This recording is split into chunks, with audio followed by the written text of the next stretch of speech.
Yo, ladies and gentlemen, welcome back to the channel now. Today I am back with another Throne and Liberty video, and we've just got some juicy information here. It is just dropped on the official Korean website. But before I jump into this and before we have a look at this and read through this, let me just say, please subscribe to the channel if you're new, like, share, and obviously drop me a little comment down below. Tell me your thoughts on this. It helps my videos, and it gives me a chance to engage with you guys and girls down in the comment section below. So yeah, let's just jump into this one. So from reading this first line, we can see that this update is going to be happening on May the 8th, which we already know. What we didn't know was they're doing a huge weapon balance patch, and they're dropping that also on May the 8th. So that is 7 days, that is next week, basically less than 7 days, excuse me. But that means that the next week's update, the patch notes are about to be very juicy indeed, because we're going to be getting weapon balance changes, we're going to be getting the Arc Boss weapon trait changes, we're going to be getting the PvP events changed as well, and whatever else they're going to be bringing into the game. So yeah, I'm all for it. Next week is about to be a really good patch. Fingers crossed. So basically what they're saying here, they're letting us know, they're giving us a heads up in advance on some of the changes that they're going to be bringing into the game.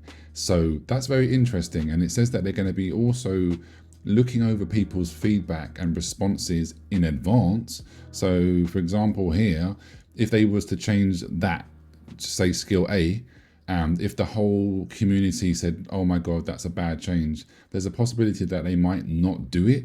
So let's just see what their thought process is. So it's saying the overall skill balance adjustment. With the increase in the level of equipment and skills and the addition of special effects applied to various equipment, we have noticed that there is a difference in the damage output of each weapon. You can definitely say that, that's for sure. Even though it has the same level of equipment and skills, as a result, we're making some balance changes to balance out the damage output of each weapon, as well as buffing some skills so that they can increase damage in other directions as well. Very interesting. For more details, we'll be able to break it down, which is fine. So, enhance interpersonal combat tension. In addition, we felt the fact that some skills that do not have a countermeasure cause one-sided combat patterns to make interpersonal combat less fun. That is definitely true. As a result, we're aiming to adjust the duration of some status elements, increase the use of defensive skills, and provide a variety of countermeasures and opportunities to increase tension during combat.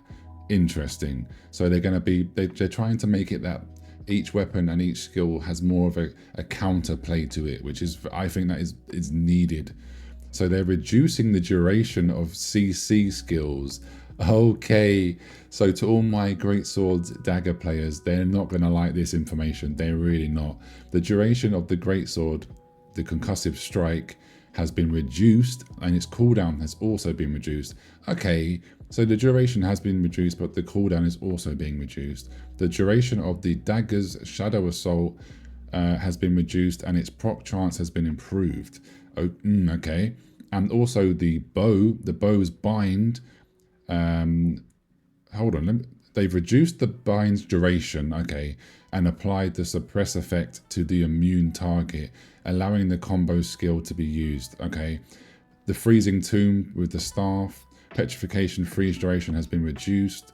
Monsters will still be frozen though. The duration of the wand's sleep curse has been reduced, but monsters will continue to be affected, which is great.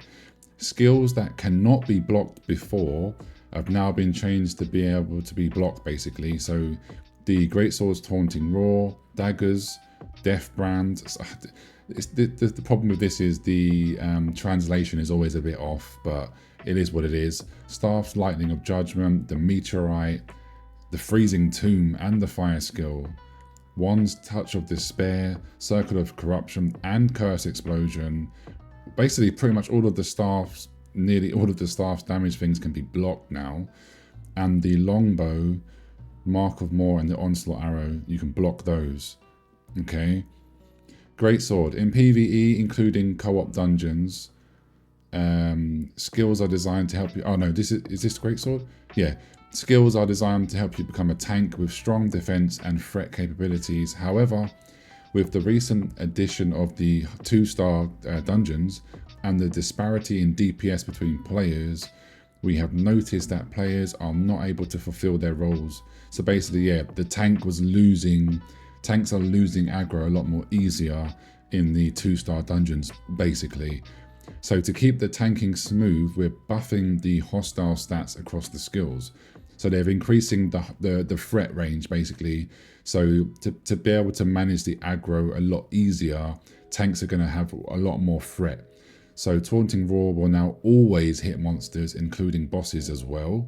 The Chain Hook will be improved to gain maximum aggro when it hits a monster. That's good to hear. And it says longsword, so they mean sword and shield, basically.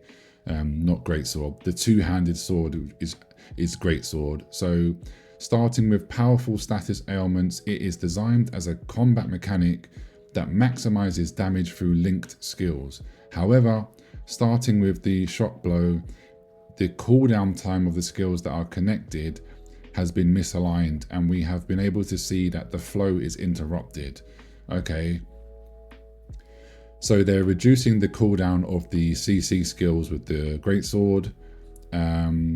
Okay, that's fine. So that the combo, so that basically they're reducing the cooldown so that you greatsword users can have more flow with your combo. That's fine. They're increasing the coefficients of some of the skills to compensate for the slowdown in growth. Okay, this I'm not really sure because of the bad translation. I'm not 100% sure on this one, but it says Fierce, Slugfest, and Strike Ultimate. I'm not really sure what they mean by that one, but they're increasing the skill linked to the equipment for those two. Dagger. The dagger has a long cooldown time, but it is designed to be a skill mechanic that instantly generates high damage and unleashes in one shot.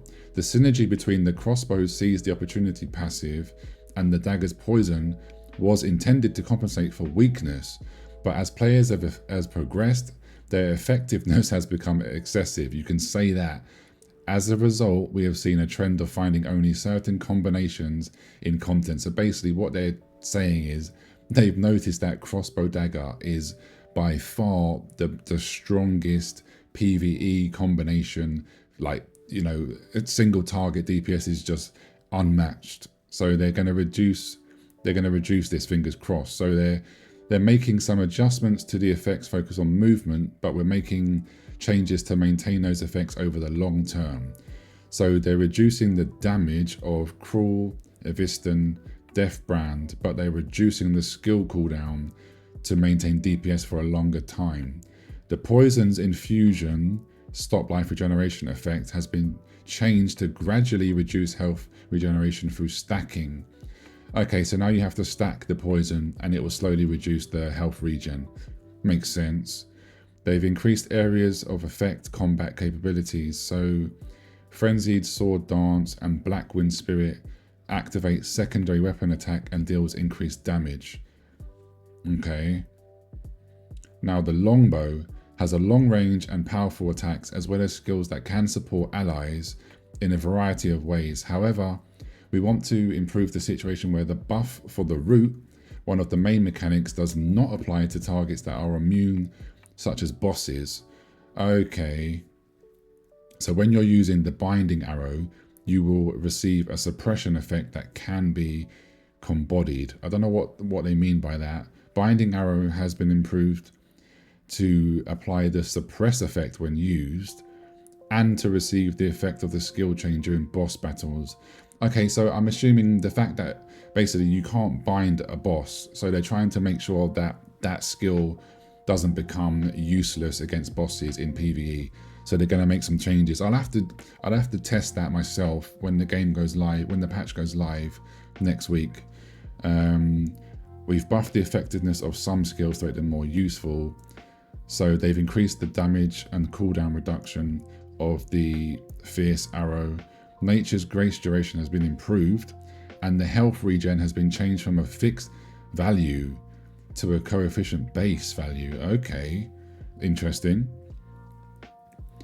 Now, the crossbow is designed to be a stylish battle with fast attack speed, relentless attacks, Okay. However, the combination of dual wielding high hits and additional damage increase effects, as well as the ability to create a near guaranteed secondary weapon activation chance, allows the DPS to remain explosive for longer than intended. Yeah, you could say that for sure. So what they've done is they've reduced the chance of the secondary weapon activation, and they've reduced the bonus damage of Mortal Mark and added the healing reduction effect to the skill. Okay, the staff is designed to be a weapon that stacks various effects to build up steadily and then deliver a powerful punch. However, there is a long preparation before the build-up takes place, and in the process, we have identified some DPS shortcomings compared to other weapons. That is definitely true. In PvP, the staff is very strong, but in PvE, it definitely does lack. So they're increasing the damage of the fire, which is good. Manosphere's eruption extra magic fireball effect is now activated when firing a skill projectile. Okay, fair enough. Judgment lighting cooldown and mana cost has been reduced, thank you. The Ice Lance damage has also been increased, and its cooldown and mana cost has also been reduced. The cooldown of Highly Focused has been significantly reduced. So basically, staff has got an increase of DPS and more cooldowns, which I think is all fair. Now, the wand is meant to be an indispensable weapon in the party, so they understand that it's meant to deal, curse damage, sleep, as well as healing as well. They want to up the skill damage amplification, and also due to concerns that PvP efficiency will be overly effective in the process, we've been adjusting the effects of some skills. So they want to ramp up the damage in some ways, but I guess they don't want it to then become too strong and too overpowering in PvP. So the recovery skills have also been changed to apply skill damage to improve overall healing. Okay, so all healing skills now have the skill damage stat effect. In order to adjust the excessive healing effect caused by the Barrier of Grace combo, the value of the effect has been partially lowered. The effects of some skills have been adjusted to enhance their usefulness, so they've changed the cursed explosion effect from base damage to dot damage. Okay, and they've reduced the cooldown of us. That's the wrong translation. It says miscellaneous dance to enhance the use of the skill. So wand is basically getting more dot damage and more cooldown. So overall, pretty interesting changes here, guys. Yeah, so what do you think? Obviously, like I said, unfortunately, the translation is a little bit crappy sometimes. It's always with the skill names and the weapons. The translation for those is always a little bit rubbish, but we get the gist. Most things are getting either a small nerf or a damage buff, and things are getting changed. CCs are getting lowered, and skills that weren't able to be blocked before are now going to be able to be blocked if you time it right, of course. So overall, I'm really looking forward to next week's patch, but let me know in the comments, what do you main and what do you think about these changes coming to the game? And I'll see you on the next one. Take care, everybody. See you soon. Peace.